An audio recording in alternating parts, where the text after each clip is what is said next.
اعوذ باللہ من الشیطان الرجیم بسم اللہ الرحمن الرحیم۔ التاسع کافر، نجاسات میں سے 9واں کافر ہے۔ کافر وہ ہے جو یا تو بالکل ہی بے دین ہے، یعنی کسی دین کا پیروکار نہیں، یہ کافر ہے، نجس ہے۔ دوسرا وہ جو کسی دین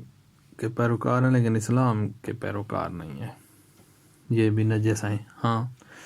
اہل کتاب جو ہیں یہودی عیسائی، ان کی آگے بات آ رہی ہے کہ وہ پاک ہیں۔ اس کے علاوہ جو کوئی اور دین رکھتا ہے لیکن اسلام کا دین اسلام کو قبول نہیں کرتا تو وہ کافر ہے اور نجس ہے۔ اچھا، تیسری صورت یہ ہے کہ ایک بندہ کلمہ پڑھ چکا ہے، مسلمان ہو چکا ہے، لیکن وہ ایسی چیز کا انکار کر رہا ہے جس کے بارے میں معلوم ہے کہ یہ دین کا جز ہے، یہ اسلام کا جز ہے، اس جز کا انکار کر رہا ہے، اور یہ جہالت کی وجہ سے انکار نہیں کر رہا، جان بوجھ کے اس کو پتہ ہے کہ یہ اسلام کا جز ہے، یعنی وہ اسلام جو دنیا میں موجود ہے یہ اس کا جز شمار ہوتا ہے،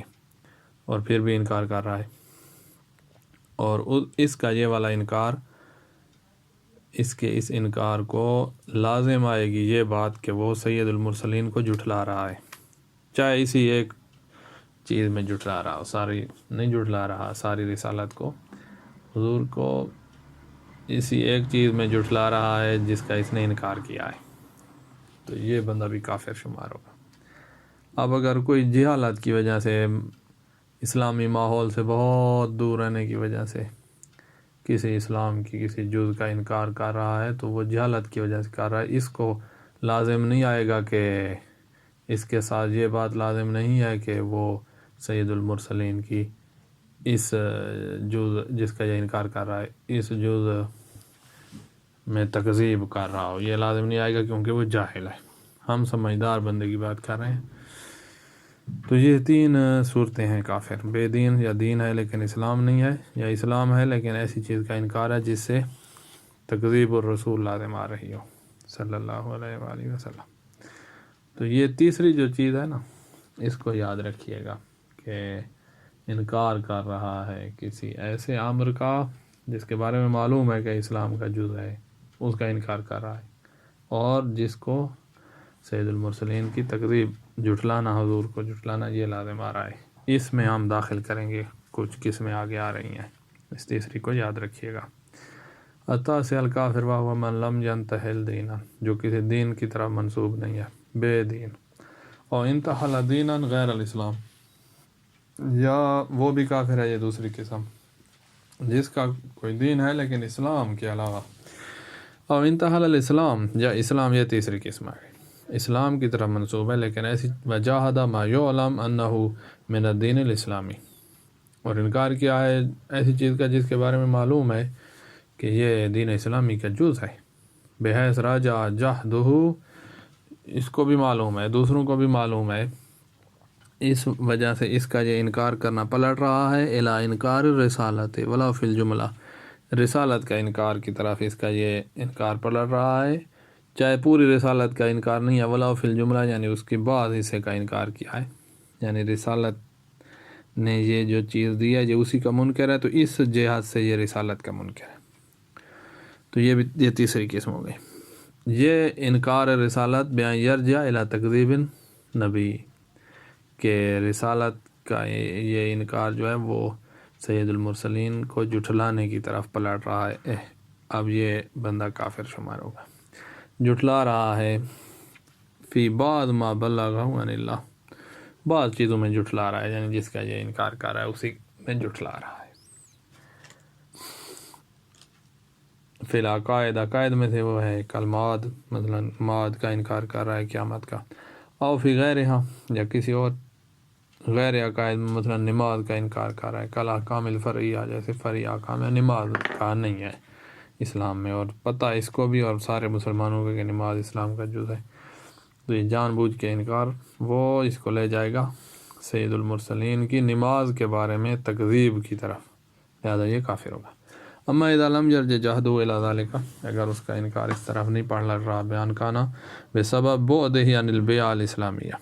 یہ انکار اس وجہ سے ہے کہ وہ اسلامی ماحول سے بہت دور ہے، وجاہل بأحکام ھذا الدین، اور اس دین کے احکام سے جاہل ہے، تو یہ اس کا انکار رسالت کی تکذیب کی طرف پھر نہیں پلٹے گا، یہ جاہل ہے، فلا یحکم بکفر، اس کے کفر کا حکم نہیں لگایا جائے گا۔ اما فرق الضالہ المنتحلہ للاسلام، وہ اسلام کی طرف منسوب گمراہ فرقے جو اسلام کی طرف منسوب ہیں، وہ کافر ہوں گے یا نہیں؟ وہ بھی بہت سی چیزوں کا انکار کر رہے ہوتے ہیں۔ کہا فیختلف الحال فیہم، ان میں حالت مختلف ہوگی، کسی پر ہم کفر کا حکم لگائیں گے، کسی پر نہیں لگائیں گے۔ اب دیکھیے گا، فمنہم، ان گمراہ فرقوں میں سے ایک ہیں الغلاۃ، غالی ہیں۔ غالی اگر اپنے عقیدے میں یہاں تک اس کا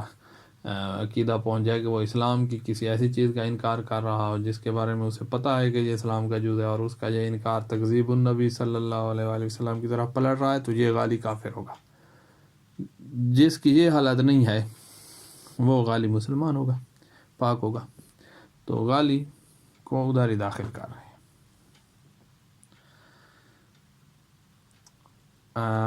الغلاۃ وہم علی طوائف مختلفہ، غالیوں کی مختلف گروہ ہیں، مختلفۃ العقائد، مختلف گروہ ہیں۔ فمن کان منہم یذہب فی غلوہ، ان میں سے غالیوں میں سے جو بھی اپنے غلو میں اتنی حد تک پہنچ گیا ہے، الہ الدین اس حد تک پہنچ گیا ہے کہ ینطبق علیہ التعریف المتقدم للکافر، کے کافر کی پچھلی تعریف اس پر صدق کرتی ہے، تو حکم بنجاست ہی دون غیرہ، اس غالی پر نجاست کا حکم لگے گا، اور جس پر کافر کی وہ ہم نے 3 قسمیں بنائی ہیں، کوئی بھی نہیں بنتی جس کے لیے، تو وہ مسلمان ہے اور پاک ہے، وہ اسی تیسری قسم میں داخل، جو غالی ہوتا جائے گا وہ نجس ہوتا جائے گا۔ منہم النواسب، دوسری جو گروہ ہے مسلمان اسلام کی طرف منسوب ہے لیکن نجس ہیں، وہ ناسبی ہیں۔ ناسبی کون ہوتے ہیں؟ جو اہل بیت سے دشمنی کا اعلان کرتے ہوں، اعلان دشمنی کرتے ہیں، تو یہ نجس ہیں۔ النواسب هم المعلنون بعداوت اہل البیت، اہل بیت سے دشمنی کا اعلان کرتے ہیں، ولا اشکال فی نجاستہم، ان کی نجاست میں کوئی اشکال نہیں ہے۔ تیسرا الخوارج، کا خارج کی 2 قسمیں ہیں خوارجیوں کی، ایک یہ ہیں کہ جو اہل بیت سے بغض کا اعلان کرتے ہیں تو وہ گئے نجس، اور دوسرے ہیں جو خوارج کی فقہ جو ہے اس کی اتباع کرتے ہیں لیکن اہل بیت سے دشمنی کا اظہار نہیں کرتے، تو یہ پاک ہے۔ الخوارج وہم علی قسمین، 2 قسم کے ہیں، ففیہم من یعلن بغضہ لآل البیت علیہم السلام، کچھ ہیں جو اہل بیت سے بغض کا اعلان کرتے ہیں، فیندرج فی النواسب، یہ تو ناسبیوں میں درج ہو گئے، اور ناسبی نجس ہوتے ہیں، یہ بھی نجس ہوں گے۔ وفیہم من لا یکن کذالک، کچھ ہیں جو بغض کا اظہار نہیں کرتے، وَإِنْ وُدَّ مِنْهُمْ، اگرچہ ان کو شمار خارجیوں میں سے کیا جا رہا ہوتا ہے، کیوں بھائی؟ لِاتِّبَاعِهِمْ فِقْہَهُمْ، کیونکہ وہ انہی والی فقہ کی اتباع کر رہے ہوتے ہیں، تو فلا یحکم بنجاستہ، اس خارجی پر نجاست کا حکم نہیں لگے گا، کیونکہ یہ اہل بیت سے بغض کا اظہار نہیں کر رہا۔ ھذا کلہ فی غیر الکتابی کافر الکتابی والمرتد، یہ ساری باتیں ہم نے جو کی ہیں یہ کافر کتابی جو ہے یہودی عیسائی مثلاً، ان کے علاوہ کی باتیں ہو رہی تھیں۔ فی غیر الکتابی، ھذا کلہ فی غیر الکتابی والمرتد، یہ باتیں ہو رہی تھیں غیر کتابی کی اور مرتد کی باتیں ہو رہی ہیں۔ والمرتد کا عطف کافر پہ نہیں ہو رہا، کافر کتابی پر، کہ غیر کی وجہ سے اس کو مجرور پر ہے، اس کا عطف غیر پر ہو رہا ہے، یعنی ھذا کلہ، یہ پیچھے والی بات ساری تھی 2 کے بارے میں، ایک کافر کتابی کے غیر جو کافر ہیں ان میں، والمرتد، اور اس مسلمان کے بارے میں تھی جو مرتد ہو چکا ہے، یہ پیچھے والی باتیں ان کی تھی، یعنی مرتد ان میں داخل ہے پیچھے۔ واضح ہے، ایک بندہ مسلمان اور غالی بن جائے، ناسبی بن جائے، خارجی بن جائے تو نجس ہو جائے گا۔ اچھا، عمل کتابی، کافر کتابی کا کیا حکم ہے؟ قال مشہور بین الفقہاء نجاست، فقہاء میں مشہور یہ ہے کہ وہ نجس ہے، لیکن لا یعبد الحکم بطہارت، ہمارے نزدیک کافر کتابی پر طہارت کا حکم لگنا بعید نہیں ہے، یعنی لا یعبد جب آ جائے تو یعنی فتویٰ ہے ہمارا۔ متعدد روایات سے عدم نجاست کا نہ ہونا ظاہر ہو رہا ہے، تو ان روایات کو کیسے چھوڑیں مشہور کی اتباع کرتے ہوئے؟ تو لہٰذا یہاں مشہور کی مخالفت کریں، اور احتیاط مستحب یہ ہے کہ اجتناب کیا جائے، نجاست جیسا ان کو سمجھا جائے۔ وَإِنْ كَانَ الاحتیاط حسن، اگرچہ احتیاط بہتر ہے، ورنہ ہمارے نزدیک فتویٰ یہ ہے کہ وہ پاک ہے. احتیاط جہاں احتیاط مستحب ہے، بہتر ہے. اما المرتد فیلحق حکم الطائفہ التی لاحق بہا. اچھا یہاں سے معذرتاً یہاں سے معلوم ہو رہا ہے کہ پیچھے لفظ مرتد جو آیا تھا نا، اس کا عطف کیا تھا کافر کتابی پر. ھذا کلہ فی غیر الکافر الکتابی وغیر المرتد. پیچھے والی بات جو تھی وہ کافر کتابی کے غیر اور مرتد کے غیر کی تھی. کافر کتابی کی بات ہو گئی اور مرتد کی یہ بات ہے. اما المرتد فیلحق حکم طائفہ التی لاحق بہا. مرتد پر اسی طائفے والا حکم لگے گا جس کے ساتھ وہ ملحق ہوا ہے. دین اسلام کو چھوڑ کر جو کچھ اختیار کیا، اس طائفہ جس میں یہ گیا اس کا کیا حکم تھا. اگر اس پر نجاست کا حکم تھا تو یہ نجس ہے، اس پر طہارت کا حکم تھا تو یہ پاک ہے. اچھا مسئلہ 409. وہ شخص جو حرام سے جنبی ہو، اس کا پسینہ نجس ہوگا یا نہیں ہوگا؟ حرام سے جنبی ہونے کی دو صورتیں ہیں، جیسے زنا، لواط، استمناء، حیض کی حالت میں خاتون سے جماع کرنا، یہ حرام سے جنبی ہونا ہے. ایک اور حرام سے جنبی شمار کیا جاتا ہے، مثلا روزہ کی حالت میں جنبی ہونا حرام ہے، یا منت مانی تھی کہ جان بوجھ کر جنبی نہیں ہوگا مثلا فلاں وقت میں، تو یہاں جنبی ہوا ہے تو یہ حرام ہوا ہے کیونکہ اس نے منت توڑ دیا، یا اس طرح کے کوئی قسم، عہد وغیرہ. تو یہ بھی پہلی صورت جو ہے جس میں لواط، زنا، استمناء، حیض کے ساتھ وطی، یہ تو خود ہی حرام ہے، خود جنابت ہی حرام ہے. روزہ جب توڑ رہی ہے جنابت تو یہاں یہ زنا کی طرح نہیں ہے. جہاں روزہ توڑنا حرام تھا، جنابت حرام نہیں ہے ذاتی طور پر. ہاں روزہ توڑنے کی وجہ سے یہ حرام ہو گئی ہے. جب منت کی مخالفت جو تھی وہ حرام تھی، نہ کہ جنابت. ہاں جنابت کی وجہ سے منت کی وفا نہیں ہو سکی، لہذا مقدمے کے طور پر جنابت حرام ہو جائے گی. تو ہم اس جنابت کی بات نہیں کر رہے جو مقدمے کے طور پر حرام ہو جائے گی. جو ذاتی طور پر حرام ہے، اس جنابت کی وجہ سے جو پسینہ آیا ہے وہ پسینہ پاک ہے یا نجس ہے؟ کہا پسینہ پاک ہے. یہ دو صورتیں بنانے کی ضرورت ہی نہیں ہے، دونوں میں پاک ہے. وہاں روزہ توڑا ہے تو وہ وہاں بھی پسینہ پاک ہے، اور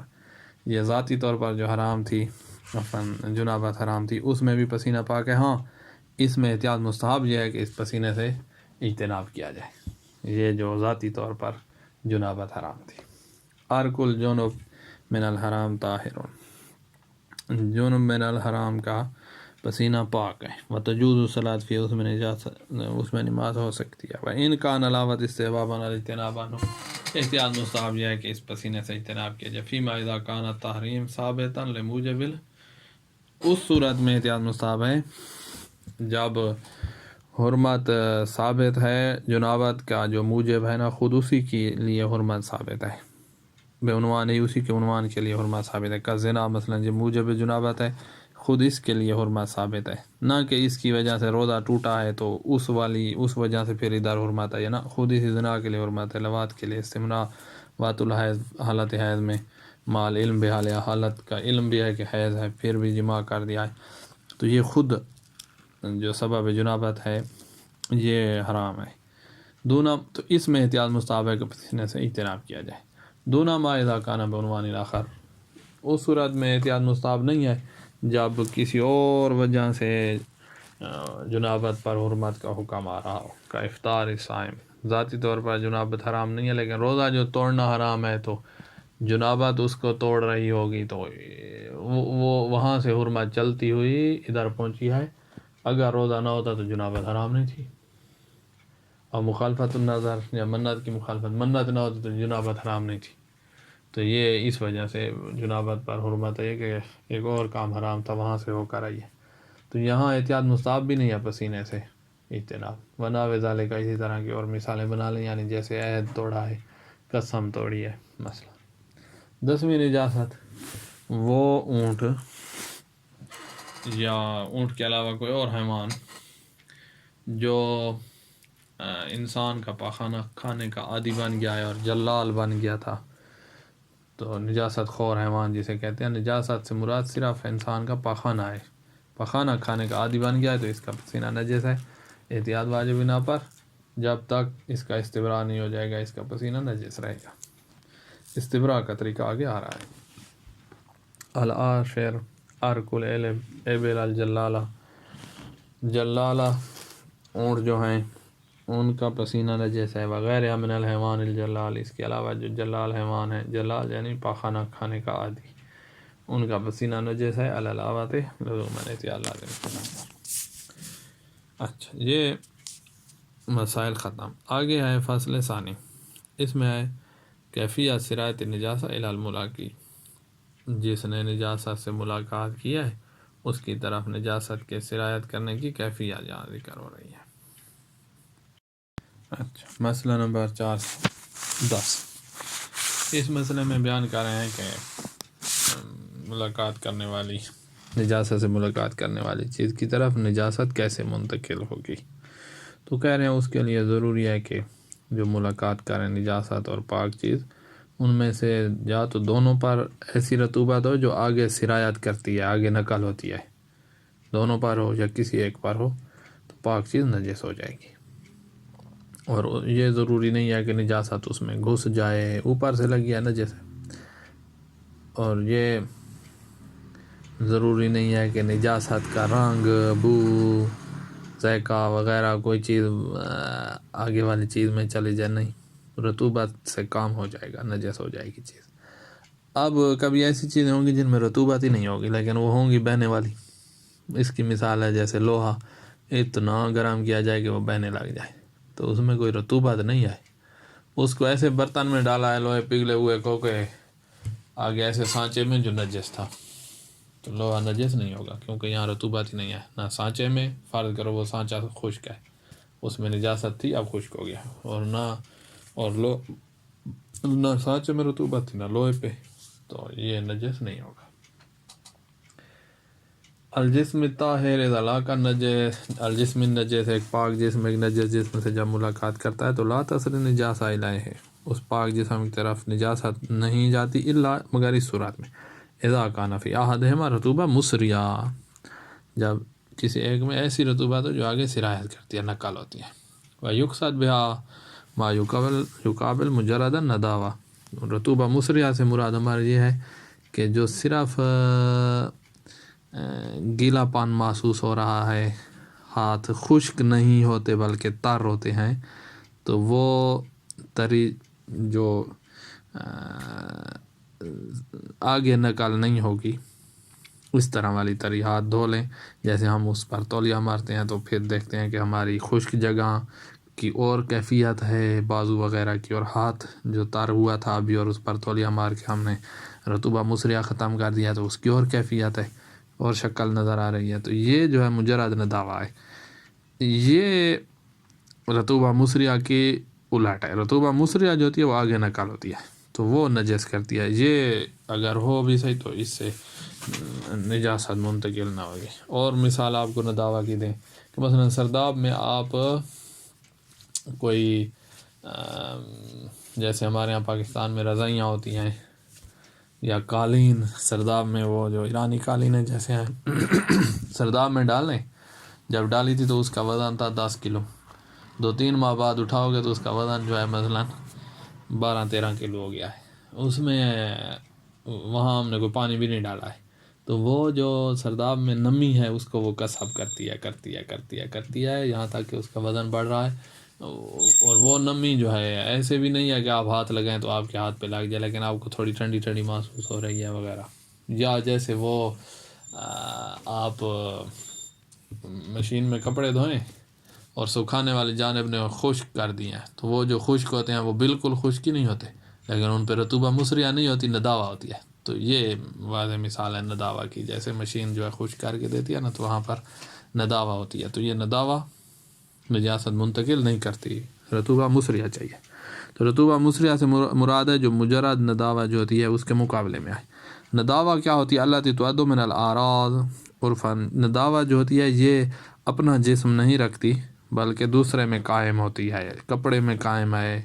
مثلاً قالین میں وجود رکھ رہی ہے، اپنا وجود نہیں رکھتی. جو تری منتقل ہو رہی ہے وہ اپنا وجود رکھتی ہے، اس لیے تو آگے منتقل ہو رہی ہے. یہ جو نداوت ہوتی ہے یہ اپنا وجود نہیں رکھتی، آگے منتقل نہیں ہوتی. وَإِنْ فُرِضَ سِرَایَتُ عَلَى طُولِ الْمُدَّةِ، ہاں لمبی مدت گزار رہی ہے وہ قالین فرش پہ، تو اس کی طرف فرش کی نداوت آ گئی ہے، تو یہ سرایت ہم نہیں چاہتے. ہم چاہتے ہیں فوراً سرایت ہو جائے. تو یہ والی سرایت سے نجس نہیں ہوگا. فرش نجس تھا تو قالین اوپر نجس نہیں ہوگی. فالمنات، خلاصہ قاعدہ کلیہ یہ ہے، فی الانفعال، انفعال یعنی یہاں نجس ہونا مراد ہے. نجس ہونے میں قاعدہ کلیہ یہ ہے کہ رطوبت و احد المطلق، یعنی کسی ایک پر رطوبہ اور رطوبہ مسریہ. وَإِنْ كَانَ لَا يُعْتَبَرْ فِي الْانْفِعَالِ نُفُوذُ النِّجَاسَةِ، نجاست کا اندر گھس جانا یہ شرط نہیں ہے. رطوبہ مسریہ پہنچ جائے بس یہ کافی ہے. ولا بقاء اثرها، نجاست کا اثر باقی رہے یہ شرط بھی نہیں ہے. اما اذا کان، تو لہذا صرف رطوبہ مسریہ کا انتقال یہ شرط ہے. اما اذا کان یابسین، دونوں خشک ہیں، او ندیین، یا دونوں پہ نداوا ہے، جو ہم نے وہ مشین سے خشک کپڑوں کی مثال دی ہے اس میں نداوا تھی، وہی نداوا ہے. او ندیین جافین، نداوا ہے جو جس کو ہم خشکی کہتے ہیں، نداوا بھی ہے اور خشک بھی ہے، یعنی رطوبہ مسریہ نہیں ہے. تو فلا یتنجس الطاہر بالملاقات، پاک چیز نجس چیز کی ملاقات سے یہاں نجس نہیں ہوگی. وَكَذَا لَوْ كَانَ أَحَدُهُمَا مَائًا بِلَا رَطُوبَةٍ، کوئی ایک جسم جو ہے وہ مائع ہے، بہ رہا ہے لیکن اس میں رطوبت نہیں ہے، کذہب، سونا گرم ہو کر، چاندی گرم ہو کر، لوہا وغیرہ، ونحوہما من الفلزات، اور دھاتیں جو ہیں وہ گرم ہوں، بہ رہی ہیں، تو یہ اور نجس برتن میں ڈالی گئی ہیں، تو فإنها إذا أُذِیبت فی ظرف النجس، نجس ظرف میں یہ پگھلائی گئی ہیں تو رطوبہ یہاں نہیں ہے. لا تتنجس، یہ نجس نہیں ہوگی. اچھا، اب وہی مثال آ رہی ہیں، یہاں مثالیں کوئی ذکر کر رہے ہیں کہ بستر ڈالا ہے ہم نے زمین، سرداب کے اندر زمین پر، تو وہ آہستہ آہستہ اس میں نداوت آ رہی ہے، تو وہ مثلاً اس کا وزن بڑھ گیا ہے، 10 سے 12 کلو ہو گیا ہے، تو یہ نجس نہیں ہوا ہے، چاہے فرش نجس بھی تھا، کیونکہ رطوبہ مسریہ نہیں آئی ہے، یہ نداوت آئی ہے ایک عرصہ گزارنے کی وجہ سے. رطوبہ مسریہ تو فوراً آ جاتی ہے. الفراش الموضوع فی ارض سرداب، وہ بستر جو ڈالا گیا ہے زمین، سرداب کی زمین پر. اذا کانت الارض نجسا، اگر وہ زمین نجس ہے تو لا ینجس، یہ بستر نجس نہیں ہوگا. وَإِنْ سَرَتْ رطوبۃ الارض الیہ، اگرچہ زمین کی رطوبت نداوت ہے، مسریہ نہیں ہے، وہ سرایت کر گئی ہے الیہ، اس کی بستر کی طرف، فوراً سرایت کرنے والی نہیں ہے، عرصہ لگا ہے. وَصَارَ ثَقِیلًا، اور وہ بستر وزنی ہو گیا ہے. بعد ان کان خفیفاً، بعد اس کے کہ پہلے تو وہ خفیف تھا، اس کا اتنا وزن نہیں تھا، وزنی ہو گیا ہے. فإن مثل هذه الرطوبة غیر المسریہ، اس طرح کی جو رطوبہ غیر مسریہ ہے، لا توجب سرایت النجاسہ، یہ غیر مسریہ رطوبہ جس کو ہم نے نداوت کہا ہے، یہ نجاست کے منتقل ہونے کا سبب نہیں بنتی، لہذا بستر نجس نہیں ہوگا. وَكَذَلِكَ جُدْرَانُ الْمَسْجِد، مسجد کی دیواریں ہیں، وہ کیسی یہ دیواریں ہیں کہ المجاور لبعض المواضع النجسہ، جس کے ساتھ بعض نجس مقامات ہیں، مثل الکنیف، گٹر ہے، تو وناوی، یا اسی طرح اور کوئی نجاست والی جگہ ہے. تو مسجد کی دیوار آہستہ آہستہ آہستہ آہستہ ایک لمبے عرصے میں اس نے کچھ تری کھینچ لیا ہے اپنی طرف، اور جوس جیسے ہے، جوس یہاں عراق میں جو ہوتی ہے وہ تری کو بڑا جلدی کھینچتی ہے، تو اس نے کھینچ لیا ہے. تو یہ رطوبہ مسریہ نہیں آئی ہے، ایک عرصے کے بعد یہ نداوت آتے آتے آتے آتے دیوار جو ہے وہ اس طرح کی ہو گئی ہے. فإن الرطوبة الساریہ منها إلى الجدران لیست مسریہ، یہ جو دیواروں کی طرف رطوبت آئی ہے یہ مسریہ نہیں ہے، یہ نداوت ہے. ولا موجب للتنجس، مسجد کی دیواروں کی نجس کرنے کی موجب نہیں ہوگی یہ. وإن كانت مؤثرة في الجدار، اگرچہ یہ دیوار میں ایک اثر کر گئی ہے، یہ جو تری آئی ہے اس طرح اثر کر گئی علی ناون، اس طرح کہ قد تؤدی الی الخراب، یہ دیوار کو خراب بھی کر دے گی، تو بھی یہ دیوار نجس نہیں ہے. اچھا، اب ہے کہ ایک مثال یہاں لکھ رہے ہیں کہ آپ کا ہاتھ فرض کرو نجس ہے، اس کے اوپر آپ نے لوٹے کی ٹوٹی سے پانی ڈالا اور پانی کی دھار آپ کے نجسات پہ آ رہی ہے، تو اب یہ جو آپ کے ہاتھ سے لگ رہا ہے قلیل پانی ہے، یہ تو ہو گیا نجس، کیونکہ آگے آپ کا ہاتھ نجس ہے۔ یہ دھار جو ہے، جو دھار آ رہی ہے، یہ دھار پاک ہوگی یا یہ بھی نجس ہو گئی ہے؟ کہا یہ دھار پاک ہے۔ جب یہ پاک ہے تو لوٹے کے اندر والا تو بدرجہ اولا پاک ہے، اس وجہ سے کہ دھار جس جگہ نے نجاست سے ملاقات کیا، آپ کے ہاتھ سے ملاقات کیا ہے، اس نے تو ملاقات کر لی۔ اس دھار کو عرف جو ہے علیحدہ چیز شمار کرتا ہے، اس ملاقات کرنے والے کا جز شمار نہیں کرتا، لہٰذا یہ دھار جو ہے وہ نجس نہیں ہوگی۔ یشترط فی سرایت النجاسہ فی المائعات، مائع چیزوں میں نجاست کی سرایت کی شرط ہے کہ لا یکون الماء متدافعا الی النجاسہ، کہ وہ مائع مثلا پانی جو ہے وہ نجاست کی طرف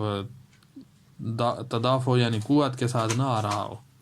وإلا اگر قوت کے ساتھ آ رہا ہے جیسے وہ دھار آ رہی ہے تو اختصت النجاسہ بموضع الملاقات، جس جگہ سے ملاقات ہوئی نجاست اسی کے ساتھ خاص ہے۔ ولا تسری الی ما اتصل به من الاجزاء، اس کے ساتھ دوسرے اجزاء جو متصل ہیں، وہی دھار جو ہے پانی کی اس کی طرف نجاست سرایت نہیں کرے گی۔ مثلا فإن صب الماء من الابریق علی شیء نجس، لوٹے سے نجس چیز کی طرف پانی ڈالا جائے تو لا تسری النجاسۃ الی العمود، یہ جو دھار ہے عمود، یہ دھار جو ہے اس کی طرف نجاست سرایت نہیں کرے گی۔ فضلا اما فی الابریق، چہ جائے کہ وہ جو لوٹے کے اندر پانی موجود ہے وہ تو بدرجہ اولا نجس نہیں ہوگا، جو دھار ہے یہ بھی نجس نہیں ہوگی۔ وقضى الحکم لو كان التدافع، یہ تو اوپر سے نیچے پانی آ رہا تھا، یہی حکم ہے کہا کہ جب پانی قوت کے ساتھ جا رہا ہو، من الاسفل الی الاعلی، نیچے سے اوپر کی طرف جا رہا ہو، جیسے فوارہ ہوتا ہے، کما فی النافورہ، جیسے فوارے میں ہے، تو اس طرح کا فوارہ ہے کہ اس میں قلیل پانی جو ہے وہ اوپر جا رہا ہے، اوپر نجاست جو ہے اس کو لگ رہا ہے، واپس اس میں فرض کرو نہیں آ رہا، تو اب نجاست سے جو ملاقات ہوئی وہ تو ہو گئی نجس، جو دھار ہے فوارے کی یہ نجس نہیں ہوگی، چاہے نیچے سے اوپر جا رہی ہے، کیونکہ ملاقات ہی نہیں ہوئی۔ اچھا، یہ ہو گئی مسئلہ نمبر 412۔ آگے مسئلہ 413، جامد اجسام جو ہیں، جیسے خیار، جیسے ٹماٹر، جیسے کدو، جیسے بھنڈی، جیسے یہ والے، جیسے ہمارا ہاتھ، جیسے یہ موبائل، پنسل وغیرہ، بوتل، بہت سی چیزیں یہ ساری جامد، ان کے اوپر فرض کرو تری موجود تھی، خیار تر تھا اور اس کے ایک طرف پر ہمارا نجس ہاتھ لگا ہے، تو وہ جگہ تو نجس ہو جائے گی۔ کیا آگے سارا خیار نجس ہو جائے گا؟ کہا نہیں، سارا نجس نہیں ہوگا، وہی جگہ نجس ہوگی جس سے آپ کا ہاتھ مس ہوا ہے، چاہے خیار پر تری رطوبہ مصریہ تھی بھی صحیح ہوتی رہے، نجس وہی جگہ ہوگی جو جس سے آپ کے ہاتھ نے ملاقات کی ہے۔ الاجسام الجامدہ اذا لاقت النجاسہ مع الرطوبہ المصریہ، جامد اجسام جب وہ نجاست سے ملاقات کریں اور ان اجسام پر رطوبہ مصریہ بھی ہے، نجاست سے ملاقات کیا تو کہا تنجس موضع نجاسہ، نجس ہوگا، تنجسہ موضع نجاسہ، موضع نجاست، موضع الاتصال، اتصال جہاں ہوا ہے، جس جگہ جو جگہ متصل ہوئی ہے نجاست سے وہی جگہ نجس ہو جائے گی۔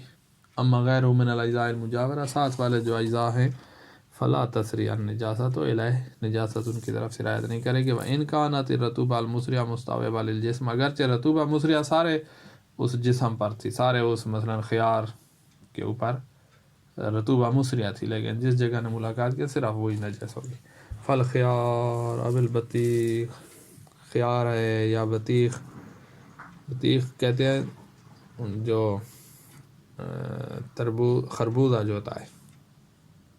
او ناویما، یا ان دو کی مثال وہی تربوزہ جیسے ہو گیا، یہ اذا لاقت النجاسہ، جب ان سے نجاست کی ملاقات ہو تو یتنجس موضع الاتصال منہ لا غیر، مقام اتصال جو ہے وہی نجاست سے متصل ہونے والی جگہ وہی نجس ہوگی، سارا نجس نہیں ہوگا۔ وَكَذَلِكَ بدن الانسان، انسان کا بدن، اذا کان علیہ عرق، جب اس کے اوپر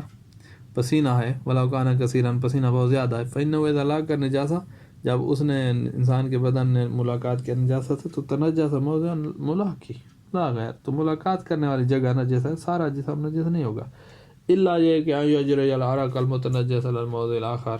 کہ وہ جو پسینہ نجس ہوا ہے نا جس نے ملاقات کیا وہ آگے بہنے لگ گیا ہے، تو جہاں تک بہتا جائے گا وہ آگے نجس بھی کرتا جائے گا، فإنہ جو نجس ہوا ایضاً،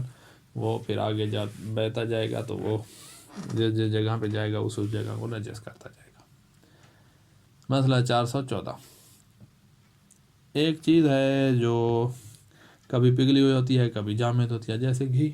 گرمیوں میں یہی گھی پگھلا ہوا ہوتا ہے اور وہی گھی سردیوں میں وہ جامد ہو جاتا ہے، تو پگھلی ہوئی حالت میں اس میں نجاست گیا ہے تو سارا نجس ہو جائے گا، جامد حالت میں نجاست گئی ہے تو وہی جگہ نجس ہوگی جہاں نجاست گئی ہے، چمچی سے اٹھا لیں تو باقی سارا پاک ہے۔ کیسے پتہ چلے؟ کبھی شک پڑ جائے گا کہ جو سامنے آئے جامد ہے کہ پگھلا ہوا ہے، تو کہا اس کو چیک کریں گے، نجاست اس میں چلی گیا، اگر ہم اس میں سے چمچ بھریں اور پیچھے جگہ فوراً پور ہو جاتی ہے تو یہ ہے مائع، پگھلا ہوا ہے، اور اگر جگہ فوراً پور نہیں ہوتی تھوڑی دیر اس کو لگ جاتی ہے پور ہوتے، چاہے 10 سیکنڈ لگیں 15 سیکنڈ لگیں، تو یہ پور ہوتے فوراً پور نہیں ہوا ہے تو یہ جامد شمار ہوگا، اور جامد کی صرف وہی جگہ نجس ہے جس نے ملاقات کی ہے۔ یشترط فی سرایت النجاسہ فی المائعات ان لا یکون الماء غلیظا، نجاست کے مائعات میں سرایت کرنے کی شرط یہ ہے کہ وہ مائع جو ہے غلیظ نہ ہو، گاڑھا نہ ہو، وإلا اگر گاڑھا ہے تو اختصت بموضع الملاقات لا غیر، جہاں ملاقات ہو یا وہی جگہ نجس ہوگی، اس کے علاوہ نہیں ہوگی۔ فالدبس الغلیظ، گاڑھا دبس ہے، دبس کہتے ہیں یہ کھجور کا جو شیرہ ملتا ہے، شیرہ اس کو کہہ رہے ہیں، وہ ہوتا ویسے اس سے بھی زیادہ گاڑھا ہے، شیرہ ایک چینی کا آپ نے دیکھا ہوا ہوگا، کھجور والا یہاں عراق میں ملتا ہے، تو وہ گاڑھا ہے، ہمارے ہاں وہ دیسی گھی جیسے ہوتا ہے گاڑھا۔ اذا اصابت النجاسہ، اگر اس کو نجاست لگے تو لم تصل النجاسہ الی تمام اجزائہ، اس دبس کے تمام اجزاء کی طرف نجاست سرایت نہیں کرے گی، بل یتنجس موضع الاتصال لا غیر، جہاں نجاست کا اتصال ہوا ہے وہی نجس ہوگا، اس کے علاوہ نہیں ہوگا۔ وقضى الحکم فی اللبن الغلیظ، دہی ہے، گاڑھی دہی ہے تو اس کا بھی یہی حکم ہے۔ نام اذا کان الماء رقیقا، مائع جو ہے وہ پتلا ہے تو پھر سرت النجاسہ الی تمام اجزاء، پھر نجاست سارے اجزاء کی طرف سرایت کرے گی، مطلقاً موضع اتصال بھی نجس ہوگا اور غیر جو موضع اتصال کے علاوہ جو ہے وہ بھی نجس ہوگا، پھر سارا ہی نجس ہو جائے گا، علاوہ لزوما، وہ سارا مائع نجس ہو جائے گا، احتیاط لازم ہوگا۔ اس کی مثال دے رہے ہیں پتلے ہونے کی، وذالک مثل الحلیب، دودھ ہے، والخل، سرکہ ہے، وایضاً السمن فی ایام الصیف، گھی ہے گرمیوں کے دنوں میں، بخلاف ایام البرد، اس کے برعکس ہوتا ہے سردیوں میں گاڑھا ہو جاتا ہے، تو سردیوں میں سارا نجس نہیں ہوگا، وہی جگہ نجس ہوگی جس پہ نجاست گری ہے۔ والحد فی الغلظۃ والرقہ، غلیظ اور پتلے ہونے میں، گاڑھے اور پتلے ہونے میں معیار یہ ہے، حد یہ ہے کہ ان الماء اذا کان بحیث، اگر اس مائع کی حالت یہ ہو کہ لو اخذ منہ شیء، کہ اس سے کوئی چیز لی جائے تو باقی مکانہ خالیاً، تو اس کی وہ جگہ خالی رہے، حین الاخذ کے وقت، چمچی سے لیں اور چمچی جہاں سے اٹھائیے اس جگہ گڑھا بنائے اور وہ تھوڑی دیر گڑھا رہا ہے، فوراً پور نہیں ہوا ہے تو وہ گاڑھا ہے، اور گاڑھے کی صرف وہی جگہ نجس ہوگی جہاں نجاست گئی ہے۔ وَإِنْ امْتَلَأَ بَعْدَ ذَلِكَ، وہ گڑھا رہا ہے تھوڑی دیر اس کے بعد، چاہے پور بھی ہو جائے، تھوڑی دیر رہا ہے فوراً پور نہیں ہوا ہے تو یہ گاڑھا شمار ہوگا، فَهُوَ غَلِيظٌ، یہ ہے گاڑھا۔ وَإِنْ امْتَلَأَ مَكَانَهُ بِمُجَرَّدِ الْأَخْذِ، جیسے لیا ہے فوراً ہی پور ہو گیا ہے تو فَهُوَ رقیق، یہ پتلا ہے، تو پتلا سارا نجس ہو جائے گا، گاڑھے کی صرف وہی جگہ نجس ہوگی جہاں نجاست نے ملاقات کی ہے۔ والحمدللہ رب العالمین۔